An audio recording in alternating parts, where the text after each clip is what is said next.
one of the things I love to do is to get little obscure pieces of lore from various places and then spin it off into something bigger. And I want to walk through that process with you today on Greyhawk Grognard.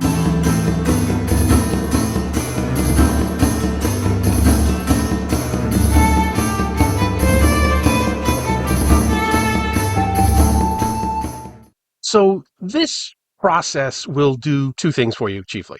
One, it'll encourage you to to get to know the setting and not only in its broad strokes but also in the little details. And secondly, it empowers you as the DM to do something really creative that has a direct tie into the setting itself. Now, I've taken three different sources, pretty much at random, and I wanted to go through them and just pick out one detail and then just go play with it and see where we can take it into making an adventure out of it. So let's get started. So first up, I went to my trusty guide to the world of Greyhawk. This is my well-worn copy with the cover ripped off. And there's all kinds of really great evocative stuff in here that I could choose, but I went directly to the back. And this is the Orders of Knighthood, and I think there could be some really cool things to glean out of here. We're told that there are many different orders of knighthood. Let's see. Um, uh, for example, the Knight Protectors of the Great Kingdom are exceedingly formidable, while those of Adigia are looked down upon with near contempt. Only the following three are true orders of knighthood, however. They go into the Knights of the Shield, which is the protectors of the Shield land, Knights of the Watch, which uh, guard Bissell and the various realms down here against the Backloonish forces, and then the Order of the Heart, which is centered around Furiondi, Valuna, and High Folk. And it says here we're organized to assure that the central states retained their freedom and purpose. Because these nations are quite decentralized and none maintains any sizable standing military force, each is subject to sudden incursions and threats from neighbors. And it goes on to describe them. There's three different uh, branches of the order. There's the Knights of Furiondi, which are 200 strong. There's the Knights of the Luna, who have 80 knights, and the Knights of the High Forest, which have about 25. Um, Furthermore, each candidate must be a proven fighter and have performed an act of exceptional honor, bravery, courage, and service. Knights of the Heart are uh, hated and despised by Ayus, of course, because they're the primary force against Ayus attacking anything. The Horn Society, and even by the folk of Divers, it is said. There is no love lost between them and the Watchers, which is the Knights of the Watch, which are the ones down here. Um, the rulers of Perenland and certain of the Nyrendel noblesse. Considerable rivalry exists between the orders of the Heart and the Shield. So the Shield lands are the ones right behind my head, which guard against the Bandit kingdoms. So we have this situation, and I love this because just in a couple of sentences, we learn that good is pretty fractured. Right, because we have these orders of knighthood that are set up to guard against evil, but they don't like each other. They don't get along with each other. Even the kingdoms, which are ostensibly supposed to be good, there are still rivalries in there too. So we can play with this and maybe do some scenario. I'm thinking, centered around the Knights of the Heart. Um, uh, yeah, the Knights of the Heart, and maybe set something up where uh, there's a reason for the rivalries to come to the fore. Maybe there's a tournament held in Valuna or Furiondi. Maybe there's a tournament where representatives from all three, as well as regular knights and nobles and things, are going to be turning up because think of like Ivanhoe, the famous tournament scene there, where you have different knights from all over the place, and you have like the Knight Templar is there and so forth. So you could set something up there where you naturally have these rivalries come to the fore, and we then maybe one of the knights unseats another one in a joust, and there's a lot of hard feelings between the two groups. Maybe the knight of the a knight of the shield is unhorsed by a knight of the heart, and then later and then the next morning that knight of the heart is found murdered in his tent. And so there's all kinds of these tensions going on and what's happening. And maybe it turns out that it wasn't the Knight of the Shield that was guilty after all. Maybe it was one of the Knights of the Watch that was had some other motive that you could do in there, or the whole thing could be set up by IUs. Maybe there are some agents of IUs in there who are deliberately going around trying to sow dissension between the three groups, just to weaken them and weaken Furiondi in the process. So there's you just kind of tease out these one or two little lines here, and just you turn it now from an ordinary, okay, there's a tournament and something happens, into a tournament and something happens and it has real world, well, in world connections to all the politics and the sub rosa feelings between the different groups, and it shows up the fractured nature of the forces of good and when they're fighting against evil and so forth. There's all kinds of ways you could use this to more deeply explore the world itself, and that's kind of the point of this exercise. So, there's one idea. You take the pre-existing rivalries between groups that shouldn't really be rivals, and you play with it and you turn it into a real weakness that the forces of evil are going to try to exploit. Hi, everybody. Please help me keep Greyhawk alive by liking this video and subscribing. It really does help. You can also become a member of the channel or support me on Patreon and get early access to my videos, exclusive content, free or at-cost copies of my Greyheim Adventures modules, and more. Thanks, and now back to the show. Next up, I chose Forgotten Temple of Tharizdun. Obviously, Tharizdun has gotten kind of overused as a villain in over the years, at least in my opinion. But there's no denying that the module itself is an amazing piece of work. It's one of the best modules that come out of the golden age of the 70s and early 80s.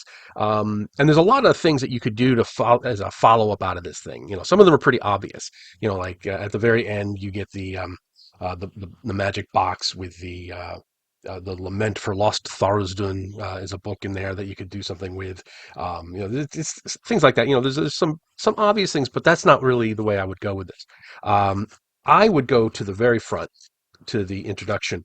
Um, um, Here we go.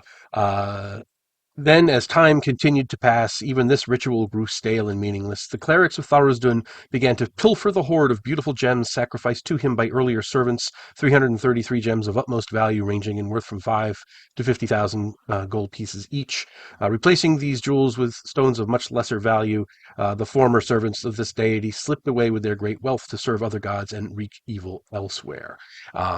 So that, I think, is my hook that I would draw out of this, is whatever happened to those 300 plus gems. Because in the end of the module, we learn that between 2 and 8 of the gems are still here in the temple, beneath the temple. But that means all of the rest, 325-ish of these gems that were originally sacrificed to Tharizdun are out in the world somewhere. And whatever happened to them, and what might be their significance? Because think about this: they are sacrificial offerings to the evil deity, even though he's imprisoned and insensate. There's still that connection there, and we learn that some of his unfaithful clerics stole them and left his service to serve other gods. That has to have some sort of significance. And all this happened centuries ago. More than 100 years ago. Call it 1 to 500 years ago. And over those years, these clerics would take these gems and go out into the world. Why? What I mean, not why, but what happened to them? Where are they now, and what evil could they be wreaking? Because from my perspective, I would, as a DM, I could turn those into cursed gems. Each one carries a baleful aura about it, that where evil things just happen to the possessors, kind of like the curse of King Tut. When you broke open the seal into the King Tutankhamun's chamber, all the people ended up dying really quickly. You could have something like that, and maybe some more faithful servant of Tharizdun is going around and trying to recapture those gems. Maybe this thing is tracking them down, and trying to return them to the temple, or trying to use them as the basis of a new center for the worship of Tharizdun, or some attempt to free the god from the cyst under the temple. There's all kinds of things that you could do with this. And once again, it is tied into the deep lore of the setting. You could have sages who know about this. Who could inform the PCs about what might be going on. Maybe the PCs stumble on one or more of these gems. Maybe there's a little cache of 10 or 20 of these things. They're incredibly uh, uh, valuable, but there's some aura, some miasma of evil around them, and maybe they take them to get evaluated by some wizard, and he knows what they are, and sets the PCs in the right place, and maybe because they have them, they are now targets of this, whatever it is, this new cult of Tharizdun, who is bound and determined to recover all these gems that were stolen over the years by unfaithful priests, and use them to restore the might of the empire of Tharizdun. There's I think you could really use this as something, as the start of a whole campaign, even because there's 300 plus of these things around there. Even if they're in groups of 10 or 20, there's a lot of adventures in there. Maybe the PCs have to start recovering them before the cult of Tharizdun does. To try to thwart them. You could turn this into a whole campaign, remembering, of course, that Tharizdun himself is still imprisoned in the cyst. So you have these cultists who are acting without a true master, but they're getting their spells from somewhere. So something out there is fueling this. Maybe it is some other evil deity or some other demon who is who is behind all this thing, to try to maybe using the cult of Tharizdun as a front. Maybe they legitimately want to see Tharizdun freed, and think that they will be end up being his right hand man.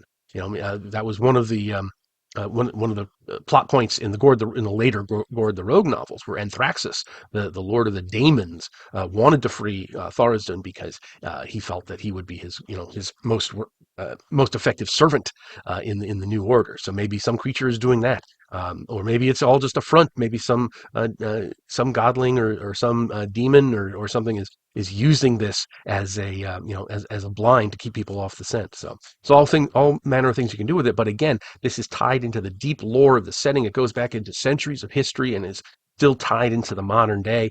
There's all kinds of cool stuff you could do with this idea. So just picking out that one paragraph out of the module, you could take that and spin it into a whole new adventure, or series of adventures. So that's what I would do with Forgotten Temple of Tharizdun.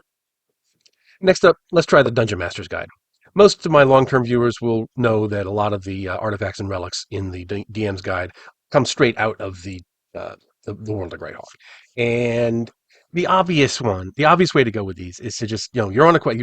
You learn about the location of the Axe of the Dwarvish Lords, and you go off in search of it. We're not going to do that. That's too obvious. That doesn't really bring you into the deep lore of the thing. But when reading through this, I came across this in the Codex of the Infinite Planes. Um, it must be that somehow the Codex survived the inundation of the Isles of Woe. For the Archmage Zunk described the following fragment prior to his strange disappearance. And this is where I want to. This is where I want to get something. Um, and the two strong slaves lifted the codex from the back of the beast, and the beast is capitalized, and we'll get back to that in a second. Thereupon I commanded the brazen portals to be brought low, and they were wrenched from their hinges and rang upon the stones. The Ifrit howled in fear and fled when I caused the page to be read, and the beast, again capitalized, passed into the city of brass. Now was I, Tsunk, master of the plain of molten skies. With sure hand I closed Yagrax's tome, the Codex of Infinite Planes, and on and on and on. And then it goes on about the thing. But I'm not really going to go in about the Codex. I want to know what that beast is, because in this little in-universe fragment, it says they lifted it. They lifted the book from the back of the beast, and then when the beast passed into the city of brass, that was enough for Sunk to conquer it, to conquer the entire plane of elemental fire. So, what is this beast that is referenced in here? That's what I would like to glean out of here. And because it's such an obscure reference, we can really turn it into anything we want.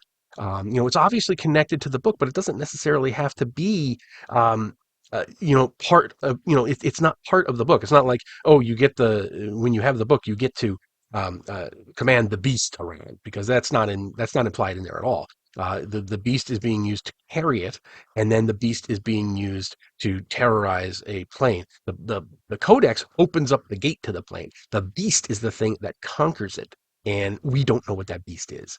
And I think that's where I would go for some deep lore. You as the DM, it's obviously, because it's such an obscure reference. The sky's the limit. You could do whatever you wanted. It could be a dragon. It could be a Tarask. It could be something from Spelljammer. Something you could invent yourself. But it would be something so terribly powerful that it would, you could really go to town with this. And let's say somebody, forget the Codex. Let's just say somebody is tracking down the beast and how to control that beast.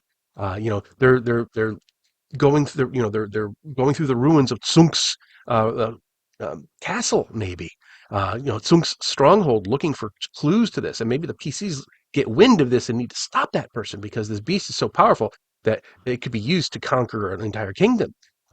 So this is where I would go with this, because you use the reference in the DM's guide, but not in the way it's intended, right? Because you have this little detail, and you take it and you spin it out. And just looking at the way it's written, it's obvious that beast is, it's adjacent to the Codex of the Infinite Planes, which I love. And then we can take that and we can run with it and turn it into something else. So my suggestion for the DM's guide is this: somebody else, some third party, is out there looking for clues to the nature of the beast and how to control it. And the PCs find out about it and have to stop him. Maybe they're both exploring the ruins under Tsunk's stronghold together. Maybe there's a party of NPCs that's going around in search of this, and our PCs have to go in and stop them. And of course, it's a regular dungeon, but now you have this added element of, you're in a race for the clue to the beast. And I think that could really, really be cool. And it ties everything into deep lore. You get Tsunk, who's a famous archmage.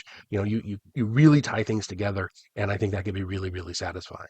So there we go. And there we are.